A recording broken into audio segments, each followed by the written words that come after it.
Hi, I'm Dwayne Brown. Tonight on KPBS Evening Edition, there's a ruling on the proposed San Onofre settlement. And city leaders are shining new light on a neighborhood troubled by violent attacks.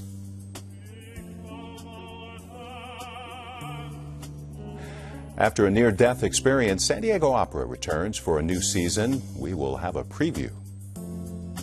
Plus, AARP unveils a new digital device that caters to the 50-plus crowd. We'll take a look at technology and seniors. KPBS Evening Edition starts right now.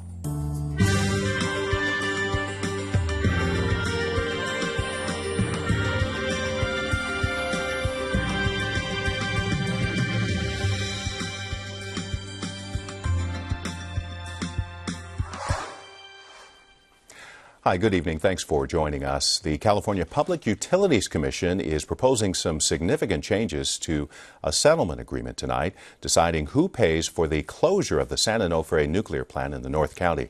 KPBS reporter Eric Anderson joins us to talk about the development. Eric, what are utility regulators asking for? Well, Dwayne, the CPUC says the proposed $3.3 billion settlement deal between the utilities and several consumer groups needs to be modified before they'll even consider its merits.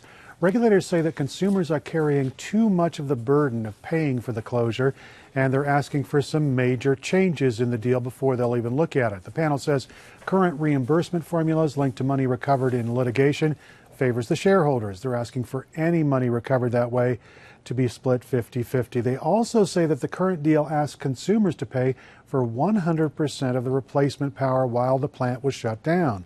The CPUC says insurance should cover most of the bill and consumers should get 95% of that cost back.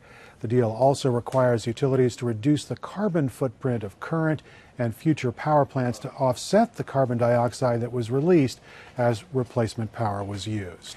And Eric, how did these proposed changes come about? Well, the commissioner in charge of the case, Michael Peavy, and a couple of the administrative law judges have been making a formal request today. Earlier this summer, they actually held legal hearings to determine if the proposed settlement was one that they would consider. Now, today's request puts a legal clock into motion. The settling parties have 14 days to file comments on the proposed changes. Others have 10 days. Now, if adjustments are accepted, the CPUC says it will consider approving the modified deal. Southern California Edison and San Diego Gas and Electric did not offer an immediate response. KPBS reporter Eric Anderson.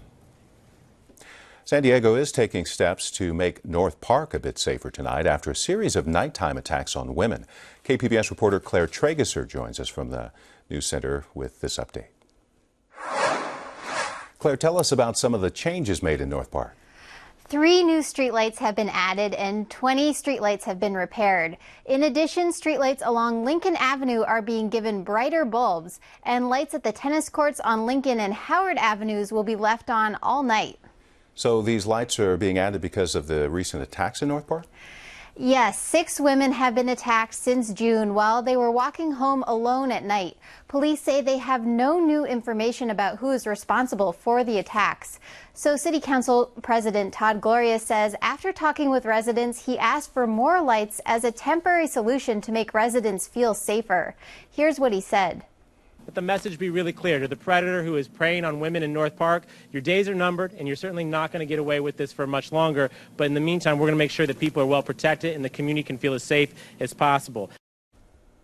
And I understand they're asking neighbors to report other broken lights? Yes, Gloria is asking people to call his council office to report broken lights. He also reminds people not to walk alone at night and to stay in well-lit areas. KPBS reporter Claire Trageser. The number of suicides has reached an all-time high in San Diego. 441 people took their own life last year. The County Suicide Prevention Council presented the information in a public forum today. It's the 3rd year in a row local suicides have gone up. There are steps folks can take to help those at risk. Stan Collins with the council says the most important thing is not to be afraid to talk about suicide. I think in the past people have been scared that the thought has been if you talk about it, you're going to cause it to happen. And the reality is by talking about it is the only way that you're going to ever prevent it. You got to know what's in someone's head, and the only way you do that is by being direct. The county operates a 24-hour crisis hotline for folks who are feeling suicidal or just need to talk to a counselor. San Diegans can also get referrals to mental health services by dialing 211. The White House is asking Congress for more money to speed up production of an Ebola treatment made by a San Diego company. Earlier this week, MAP Biopharmaceutical got a grant of nearly $25 million from the Centers for Disease Control.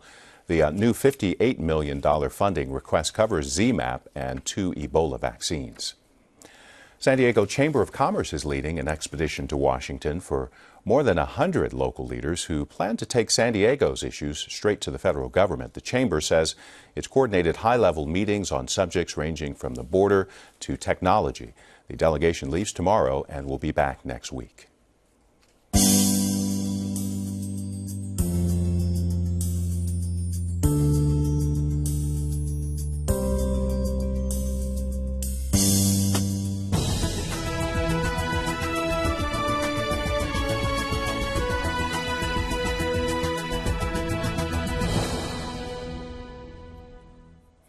Governor Jerry Brown squared off last night with his Republican challenger Neel Kashkari for what's expected to be their only debate before the November election. They clashed on topics ranging from California's business environment to education. We're now going to bring you some of the highlights of the debate. Our state was in a shambles. They were calling it a failed state. Well, it's back. It's not all the way back, and he likes to create the construct that if we're not perfect, we're not making progress. We are making incremental progress. I'd say 1.4 million jobs, and we're recovering faster than the rest of the nation. We're moving forward. I think Governor Brown means well, but his 40 years in government has left him out of touch with the struggles of working families. He's declared a California comeback, and yet our middle class is all but destroyed. You know, it's not that long ago we used to have some of the best schools in America here in California. Today, our schools are ranked 46th out of 50 states. Not that long ago, we used to have a vibrant job market. Today, our job market is ranked 44th out of 50 states, and we're #1 in poverty. But I know we can turn this around. Governor Brown frequently says, well, businesses come and go. It's not businesses coming and going. It's Tesla, it's Toyota, it's Schwab, it's Nestle, on, and they're all going. We fought hard for Tesla, but Tesla wanted a massive cash upfront payment that I don't think would be fair to the taxpayers of California. Do I think there's a problem in the inner cities of California with the 1.6 million kids who speak no English at home, the kids who are homeless and are in poverty? Yes, I do. And California has now adopted, in the last 2 years, a revolutionary educational reform that puts more money into those classrooms where the challenges are toughest. Foster care kids, poor kids, and kids who don't speak English. With Proposition 30 and the local control formula that puts more of the money where it's needed, California is acting where we need it most. And as far as bad teachers, they have no place in the classroom. That's why I signed AB 215. If it's not enough, we'll do further next time. 9 kids sued Governor Brown and said that their civil rights, as guaranteed by the California Constitution, are being violated by our failing schools. You had a choice between fighting for the civil rights of poor kids and fighting for the union bosses who funded your campaigns. You sided with the union bosses. You should be ashamed of yourself, Governor. I'm going to fight for the kids. I'm going to fight for the kids. I want you to know that. That makes no sense at all. That is so false. It's absolutely true, Governor. No, it's absolutely true. It's absolutely true. Gentlemen. This is a very important measure. It's by no means perfect, but the violent crime rate is not going up. There have been, in some places, spikes in property crime. But overall, I would say the first 2 years is a success, and we will continue the momentum going forward. These are dangerous people that are being released onto our streets. If I'm elected governor, I'm going to keep these dangerous people locked up. If we need to rent more bed space somewhere else, then we're going to rent more bed space somewhere else. Releasing felons onto our streets is not a way of making us safer. And the courts have said you might not be able to do that, sir. Well, we're going to fight the courts to do that. There's no question. It's cheaper than building highways and airport runways. This is something a lot of people forget. To expand to meet our 10 million new people, or even 15 million, we'll have to either expand Interstate 5, build more freeways, more airports, more runways. If we take part of that burden and put it into high-speed rail, it'll be cheaper, it'll be cleaner, we're not going to burn oil, we're going to use the sun and the wind, and it will help where we need jobs the most. Because Mr. Kashkari calls it a crazy train. He says, stop the crazy train. Governor, is it a crazy train? No. I think he's more familiar with the gravy train back in Washington that paid out $30 billion in bonuses, or at least sat silently by while they happened. No, this train makes a lot of sense. My plan is to cancel that train, go back to the voters, take the $10 billion they've authorized for the bonds for the train, and invest it in water. The construction projects both create jobs, but let's have something useful that can feed our state for the next several decades by investing in water in a real way, not just one little storage project like your water bond. And so it is the crazy train. That's why even your own Lieutenant Governor, Gavin Newsom, has said this makes no sense. We got to cancel the train and invest in higher priorities. I'm the one who's raising the minimum wage to $10. I'm the one who gave Latinos driver's licenses so they could legally drive to work. And there's a million of them who aren't documented, who are picking our food and working in our factories. There are about 50 cities with their own plastic bag ban, and that's causing a lot of confusion. And that's why the grocers themselves said, let's have one statewide ban that's reasonable. Look at what the legislature and Governor Brown have been working on for the last month. Banning plastic bags. Regulating football practice, because apparently the families of California can't decide for themselves how much football practice is enough. And the one that I loved last week, personally, Governor, I can now bring my dogs to restaurants. I'm a dog lover. I'm grateful for that. What they're not working on is rebuilding the middle class. You know, Governor, you say, oh, you're making incremental changes. We're 46th in education. We're 44th for jobs. We're #1 in poverty. The time for incrementalism is long since past, Governor. We actually need bold reforms to rebuild the middle class. Plastic bags is not going to do it. Bringing my dogs to restaurant is not going to do it, and neither is regulating football practice or soccer or baseball. We need to actually put people back to work, Governor. California has its challenges, but we've got momentum and we're headed in the right direction. I don't think we're back. I think we can be back. We can make big changes. I don't settle for incrementalism. We have to make big changes. I've got the plans and the experience to do it, and I'm asking for your vote. Governor Jerry Brown and challenger Neel Kashkari debating last night in Sacramento. You can watch the whole debate online at kpbs.org/election. Now, part of the debate was over the Tesla battery factory, as we heard there, planned outside of Reno. Now, Nevada offered a package of tax breaks, but the Speaker of Nevada's Assembly says there are a lot of questions about the deal. Lawmakers will hold a special session next week. Some groups are already saying the package is unconstitutional. Good evening. I'm KPBS News Director Suzanne Marmion, and this is Fund Your Favorites Week on KPBS. We'll be back to KPBS Evening Edition shortly. We just want to take a couple of minutes to ask you for your support of this program. I'm Jansen Zink, and you might have noticed that the news and analysis you find on this station is a bit different than what you find elsewhere on television. And the reason for that is pretty straightforward: independence. That's right. We don't rely on commercial advertisers to fund our reporting, so we aren't forced into the model of focusing on sensational and frivolous stories. Instead, our budget is funded by viewer contributions. The support we receive from your friends, neighbors, and colleagues gives us the financial strength to bring you serious, independent journalism. Right now, we're asking you to give. Please set up your ongoing contribution of $5 or $10 a month. Or give $60 or $120 all at once. Either way, it takes just 2 minutes to do your part. So go to kpbs.org and click Give Now, or call us at 1-800-576-KPBS. Right now, when you support Fund Your Favorites Week on KPBS with a contribution of $45, we can thank you with the KPBS Canvas Tote Bag. This tote comes in tan, with red handles and the KPBS logo on the side in black. Go online to kpbs.org and click the blue Give Now button, or call 1-800-576-5727 to make your contribution now. This is Fund Your Favorites Week. In the past, we'd air fundraising specials during this week, but we had a lot of folks come to us and say that they would prefer to see more of their favorite shows, like Masterpiece, Great Performances, and Frontline. So that's exactly what we're doing all week. But we still have an important goal of raising $50,000 this week. We'll use that money to put more of the programs you love on the air. Now, you may not realize this, but half of our KPBS budget comes from contributions from individuals and families all over San Diego and the Imperial Valley. If you give to KPBS, you are the reason that KPBS Evening Edition is on the air. And if you don't give, then now is the time to start. Sign up for your ongoing $10 a month contribution or give $120 all at once. Either way, what's important is that you don't wait. Go to kpbs.org and click Give Now, right now, or call us at 1-800-576-KPBS. Your contribution to KPBS doesn't just pay for the programs that you watch in your home. Your support also makes it possible for people young and old all across San Diego and Imperial County to have access to some of the greatest programs on television. $5 a month is a perfect level to kick off your ongoing support of KPBS. Or consider a one-time contribution of $45. But if you've been giving for a while, then this might be a good time to think about joining the KPBS Producers Club.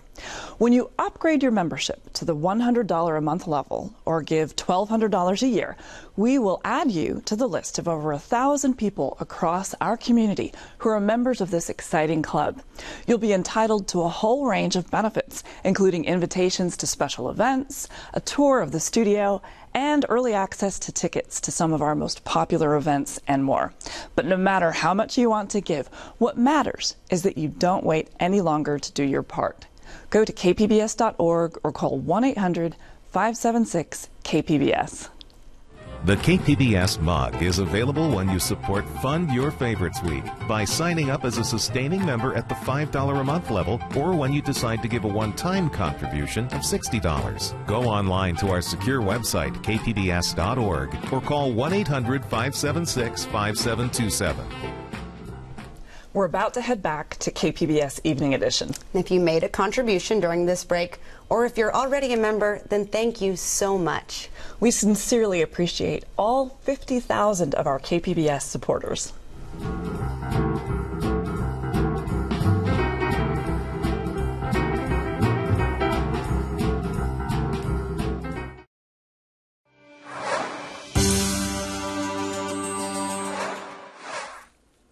After a tumultuous year and almost closing its doors, San Diego Opera kicks off a new season tonight with a recital at Balboa Theater at 7. KPBS arts reporter Beth Accomando gives us a preview. Some might say San Diego Opera has been tilting at windmills. But unlike Don Quixote, who got thrown into the mire, San Diego Opera is on an upward trajectory. It's exciting in that I feel like it's a season of emergence from a very murky, challenging 6 months that we've just gone through. And we're excited. We're really, really united and strong and committed to maintaining opera in the San Diego community moving forward. It's got new life, I guess you can say. It's been through a war, and they've come out on top. And it's just, there's a new vibrancy that's there and eagerness to perform opera. We're really thrilled that the community came together and decided for themselves that they want the opera company to be here and to be alive and thrive in this new vision that it has for itself. So we're excited. That new vision includes diversifying programming with events like tonight's recital featuring Stephen Costello and Eileen Perez at the Balboa Theater. The size of the theater is perfect for recital, and the acoustic here is beautiful. It's really a wonderful sound. So we're excited to be able to present an operatic voice in this space.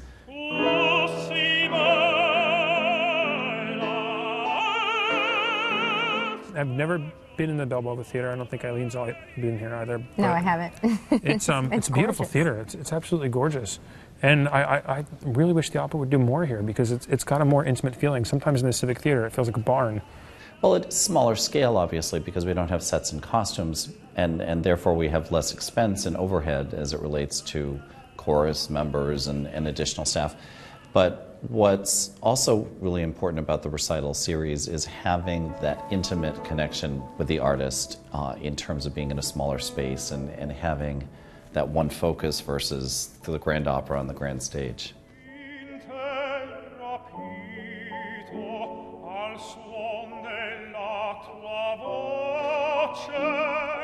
The audience is right in front of you and you can see it, and you can almost come as close to the edge of the stage as possible because there is no pit. So you can really interact with the people in the front row and try to interact with them in the balcony if you can see them and it's not too bright.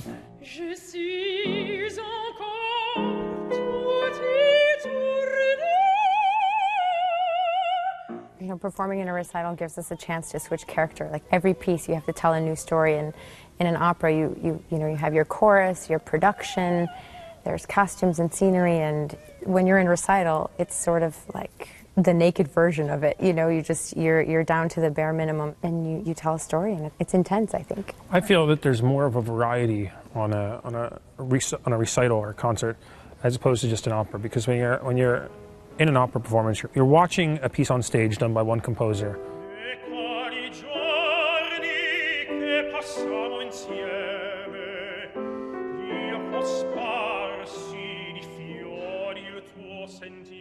And everything that is in there is obviously in the style of the composer, as opposed to a recital where you can do many different compositions from many different people. Yeah, it's a really interesting program, and I think that it's audience friendly and that there's a little bit for everybody. And so I think it's a really nice way to open our season and to bring a new look to the opera as we emerge. So tonight, audiences can expect to get grand opera as well as Broadway musical duets like this one from West Side Story.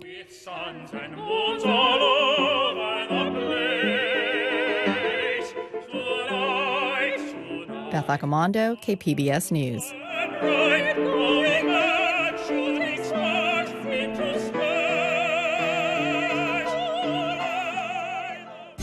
Jerry Brown's GOP opponent goes on the attack while city council hopefuls have few differences.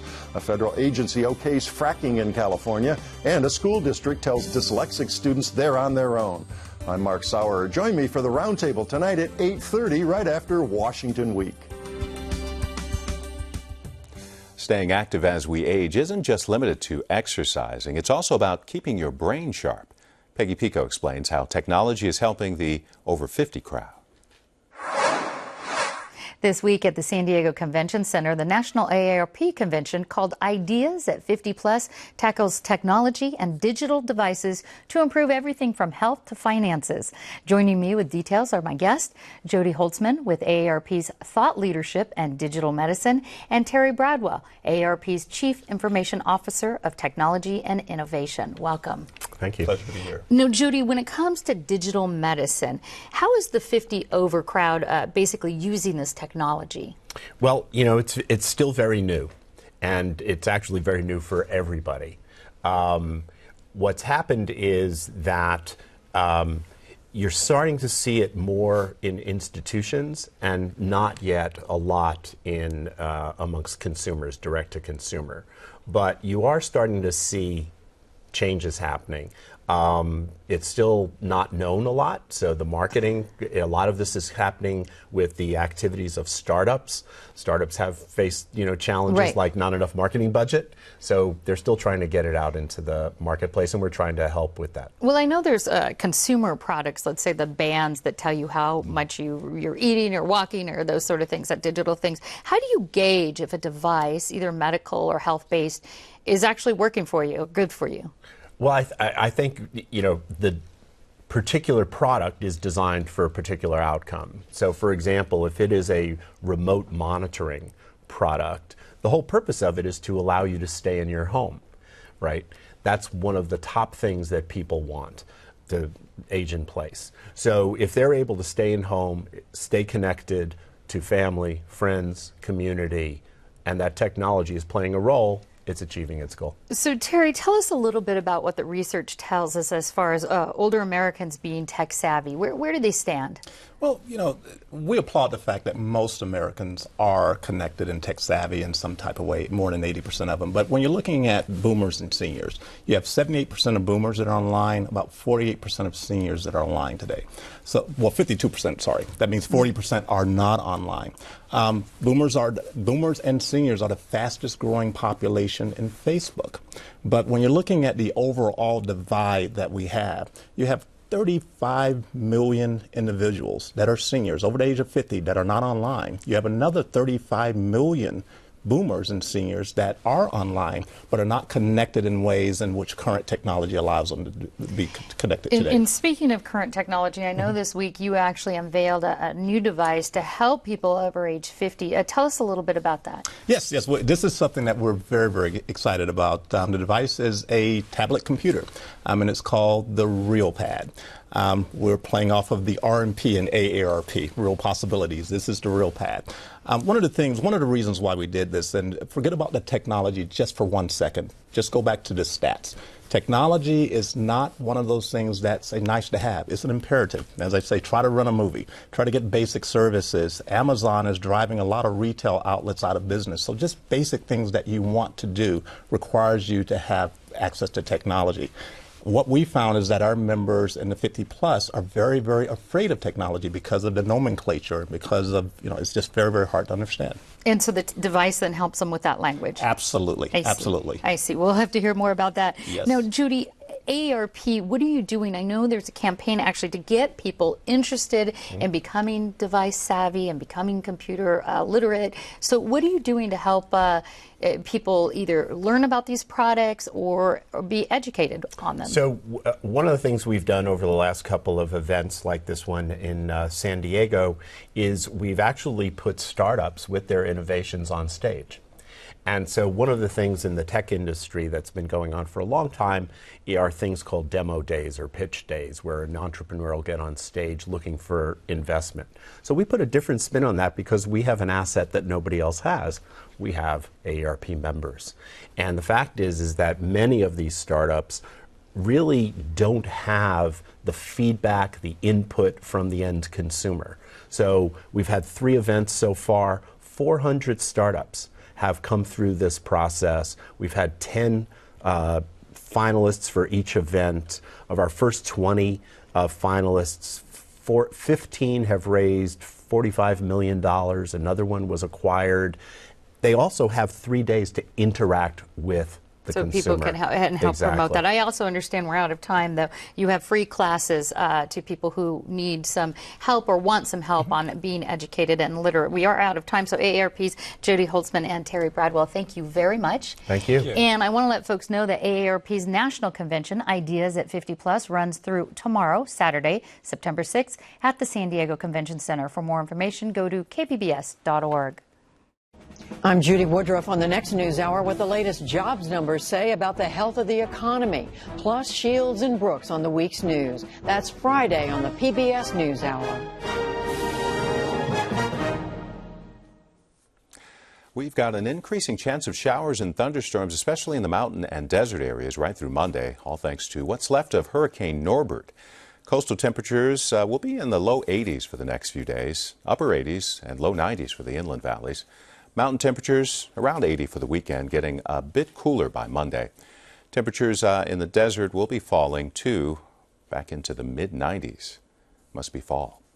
You can find tonight's stories on our website, kpbs.org/evening edition. Thanks for joining us. You have a great weekend.